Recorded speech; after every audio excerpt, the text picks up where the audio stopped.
Moving on, every year on March 8, the world celebrates the cultural, political and socio-economic achievements of women in various fields. However, we are still far from a gender-equal world and a world that is free of bias, sexism and stereotypes. This year's theme for International Women's Day is embracing equity. President Draupadi Murmu talks about the status of women in society in her article, Her Story, My Story, Why I Am Hopeful About Gender Justice on the day of International Women's Day. A survey by Deloitte highlights gender gap in blue-collar jobs. Shilpa Ranipeta is here with us. Shilpa, take us through the survey. Across sectors, India Inc. has been stepping up efforts to increase women participation on India's shop floors. But despite the effort, data shows that a lot more needs to be done.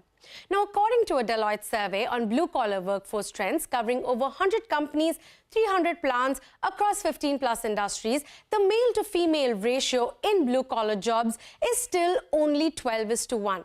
That means that there is only 1 woman per every 12 men in India's factories. And they're also making lesser money than men. On an average, women make only 0.8x of the salary of their male counterparts. Now, the gender ratio is better in the FMCG, pharma, automobile sectors, where the manufacturing processes are more automated, requiring skilled talent as compared to sectors like cement or chemicals. But why is women participation still low? Deloitte attributes this to the continued prevalence of social issues as well as lack of flexible work hours and a healthy climate. Now, take a look at these figures, for instance. Only 18% of the companies surveyed by Deloitte have female night shift blue-collar employees. And of these, only half the organizations have actually a door-to-door pickup and drop facility, and less than half have a female security guard at the plant premises in all shifts. Very few companies also have additional benefits for female workers like menstrual leave, separate changing rooms, or even a dedicated medical professional.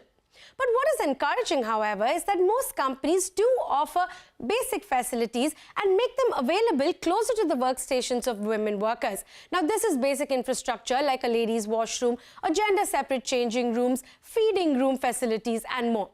But the glass ceiling still persists. At a global level too, only 1 in 3 managers or supervisors is currently a woman, and according to the UN, it will take another 140 years to reach gender parity and 286 years before discriminatory laws against women are done away with.